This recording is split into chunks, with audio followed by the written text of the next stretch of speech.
শেখ হাসিনা ফিরছেন, Times of India সেই রকম খবর দিচ্ছে। টাইমস অফ ইন্ডিয়া কোন খবরের ভিত্তিতে, কোন বাস্তবতার ভিত্তিতে সেই খবর দিচ্ছে এবং জোরালোভাবে সেই খবরগুলো প্রচার করছে, সেই প্রশ্ন সামনে এসেই যায়। শুধু টাইমস অফ ইন্ডিয়া না, হিন্দুস্তান টাইমস সহ ভারতের বড় বড় পত্রিকাগুলো, বড় বড় গণমাধ্যমগুলো শেখ হাসিনা বাংলাদেশে বীরের বেশে ফিরছেন সেরকম খবর দিচ্ছে। এএনআইকে দেয়া এক সাক্ষাৎকারে আওয়ামী লীগ নেতার বরাত দিয়ে টাইমস অফ ইন্ডিয়া বলছে শেখ হাসিনা ফিরছেন এবং প্রধানমন্ত্রী হিসেবেই বাংলাদেশে ফিরছেন। কি বলতে চাইছে টাইমস অফ ইন্ডিয়া? এছাড়াও বাংলাদেশে নতুন করে ধর্ষণ কাণ্ডকে কেন্দ্র করে আন্দোলন, প্রতি আন্দোলন এবং আবারও মবের ডাক দেয়া হলো, সেই আলোচনাই করবে এই ভিডিওতে। টাইমস অফ ইন্ডিয়া বলছে শেখ হাসিনা প্রধানমন্ত্রী হয়ে বাংলাদেশে ফিরছেন।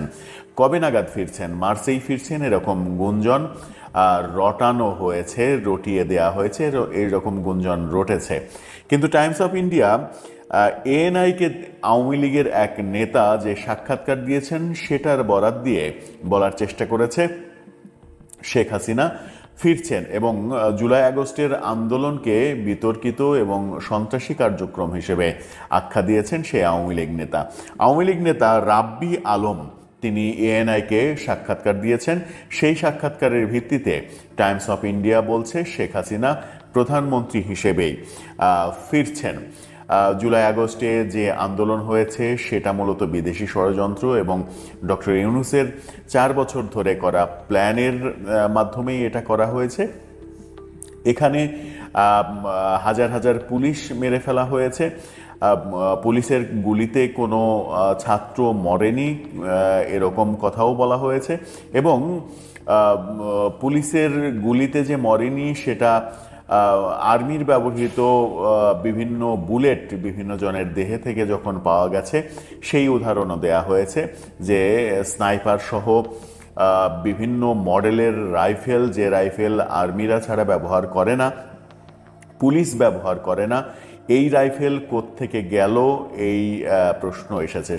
সাম্প্রতিক সময়ে আমরা দেখেছি তুরাগ পাড়ে বেশ কয়েক রাউন্ড 7.6 মডেলের গুলি উদ্ধার করা হয়েছে, যেটা আর্মির রাইফেলে ব্যবহার করা হয় এবং সেটার লেখা আছে বাংলাদেশ সমরাস্ত্র কারখানায় সেটা তৈরি করা, সেই সিলও রয়েছে। আর্মির সমরাস্ত্র কারখানার গোলাবারুদ পাবলিকের হাতে কিভাবে গেল, কিভাবে পরিত্যক্ত অবস্থায় পাওয়া গেল, সেই প্রশ্ন সেখান থেকেও উঠেছে। এদিকে এএনআইয়ের বরাত দিয়ে ইন্ডিয়া টুডে বলার চেষ্টা করছে নানা কারণে ইউনূস সরকার ব্যর্থ হয়েছে এবং ইউনূস সরকারের এই ব্যর্থতার জন্য শেখ হাসিনার ফেরাটা আরও সহজ হয়েছে। শেখ হাসিনা বীরের বেশে ফিরছেন এবং প্রধানমন্ত্রী হয়েই ফিরছেন। রাব্বি আলম তেমনটাই বলার চেষ্টা করেছেন। শেখ হাসিনাকে নিয়ে ইন্ডিয়া টুডে এরকম খবর যখন দিচ্ছে তখন আমরা দেশে দেখছি সাম্প্রতিক সময়ে ধর্ষণ যে হারে বেড়েছে, সেই ধর্ষণের বিরুদ্ধে প্রতিবাদ স্বরূপ আজকে আটটি বাম রাজনৈতিক দল গণমিছিলের ডাক দিয়েছিল। গতকালকে তারা ঘোষণা করেছিল যে আজকে গণমিছিল হবে, শহীদ মিনারের সমাবেশের পরে গণমিছিল হবে। কিন্তু গতকালকে যখন গণমিছিলের ডাক দেওয়া হয় তখন ফ্রান্স থেকে একটা ওহি আসে, আবারও মব তৈরি করার ওহি। ফ্রান্সের এক ইউটিউবার তিনি মবের ডাক দেন এবং ঘোষণা দেন বাম দল সিপিবির পল্টনে যে কার্যালয়, সেই কার্যালয় ঘেরাও আক্রমণ করতে হবে এবং সেই কার্যালয়টা দখল করে ছাত্র জনতার অফিস বানাতে হবে সিপিবির কার্যালয়কে। আজকে সারাদিনই সেটা নিয়ে চরম উত্তেজনা গেছে, পুলিশ ঘিরে রেখেছিল। অবশেষে এই 8টি বাম ছাত্র সংগঠন শহীদ মিনারে সমাবেশ করেছে, কিন্তু তারা গণমিছিলটা স্থগিত করেছে। সেখান থেকেই বলা হয়েছে যে আশা নিয়ে আমরা আন্দোলন করেছিলাম শেখ হাসিনার বিরুদ্ধে, শেখ হাসিনা সরকারের বিরুদ্ধে, সেই আশা আমাদের পূরণ হয়নি। সেখানে আমরা নারী পুরুষ এক কাতারে এসে আন্দোলন করেছি, অথচ আন্দোলনের পর এখন নারীর পোশাকের দিকে তাকানো হচ্ছে, নারীকে ধর্ষণ করা হচ্ছে, নারীর স্বাধীনতা নেই, নারীর মান সম্মান নেই। যে জঙ্গিবাদের উত্থান তৈরি করা হয়েছে, মব কালচার তৈরি করা হয়েছে, এবং এটাও বলা হয়েছে যে শেখ হাসিনার সময়ে যে ভয়াবহ পরিস্থিতির জন্য আমরা আন্দোলন করেছি, এখন তার চাইতে অনেক বেশি ভয়াবহ পরিস্থিতি বিরাজ করছে। সেখান থেকে গণমিছিল স্থগিত করা হয় এবং আপাতত আজকে কোনো আক্রমণের ঘটনা ঘটেনি এবং কোনো মবের ঘটনা ঘটেনি। এই ঘটনা যখন আমরা দেখছি, তখন আমরা দুদিন আগে দেখেছি সরকারের একটা প্রজ্ঞাপন।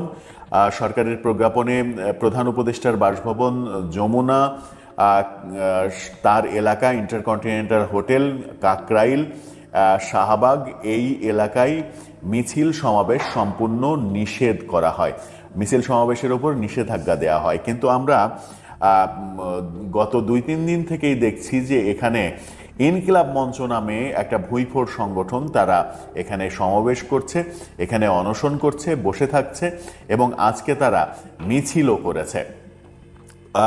একদিন আগে আমরা দেখেছি এই ইনকিলাব মঞ্চের একজনের একটা ভিডিও ফাঁস হয়েছে, সেখানে তাকে বলতে শোনা গেছে এই যে ভাঙাভাঙি মবের কালচার, সেটা টাকার বিনিময়ে হয় এবং ইনকিলাব মঞ্চকে বিপদের মুখে ঠেলে দেয়া হচ্ছে। ইনকিলাব মঞ্চকে শুধুমাত্র ভাঙাভাঙির কাজে লাগানো হচ্ছে, অন্যদিকে যাদের ক্ষমতার লোভ রয়েছে তারা উঁচু আসনে উঁচু চেয়ারে বসে থেকে ক্ষমতা ভাগাভাগি করছে। কে কোন চেয়ার পাবে, কে কোথায় কোনটা দখল করবে, সেই ভাগাভাগির মধ্যে রয়েছে। তিনি বলেছেন যে এরপর থেকে কোনো জায়গায় যদি কারো বাড়ি ভাঙতে হয়, কোনো জায়গায় যদি ভাঙচুর করতে হয়, কোথাও যদি মব করতে হয়, তাহলে হ্যাঁ আমরা করব, কিন্তু টাকা লাগবে।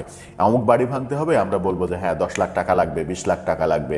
এই ভিডিও যখন ভাইরাল হয়েছে, তখন ইনকিলাব মঞ্চের অস্তিত্ব নিয়েও টানাপোড়েন শুরু হয়েছে। সেই ইনকিলাব মঞ্চ শাহবাগে মিছিল করছে, সমাবেশ করছে, সেটা ঠেকানোর জন্য পুলিশের কোনো তৎপরতাও লক্ষ্য করা যায়নি, অথচ পুলিশের প্রজ্ঞাপনেই বলা হয়েছে যমুনা আবাসিক প্রধানমন্ত্রী প্রধান উপদেষ্টার আবাসিক যমুনা, ইন্টারকন্টিনেন্টাল হোটেল, শাহবাগ, কাকরাইল, এই যমুনার আশেপাশের এই পুরো এলাকায় কোনো সভা সমাবেশ মিছিল কোনো কিছু করা যাবে না, নিষেধাজ্ঞা জারি করা হয়েছে। তার মানে কি এই নিষেধাজ্ঞা শুধুমাত্র ওই তথাকথিত গণজাগরণ মঞ্চের অপবাদ যাদের দেয়া হচ্ছে তাদের বেলায় প্রযোজ্য হবে, এই ইনকিলাব মঞ্চের বেলায় প্রযোজ্য হবে না? সেই প্রশ্নও অনেকে আনছেন। দর্শক, আপনার সব মিলিয়ে কি মনে হচ্ছে, কোন দিকে আমরা যাচ্ছি? যখন ইন্ডিয়া টুডে বলছে শেখ হাসিনা ফিরছেন, শেখ হাসিনা যদি ফিরে আসে তাহলে দেশের অবস্থা কি ভালো হবে নাকি আরো খারাপের দিকে যাবে? আপনার মতামত জানিয়ে লিখতে পারেন আমাদের কমেন্ট বক্সে।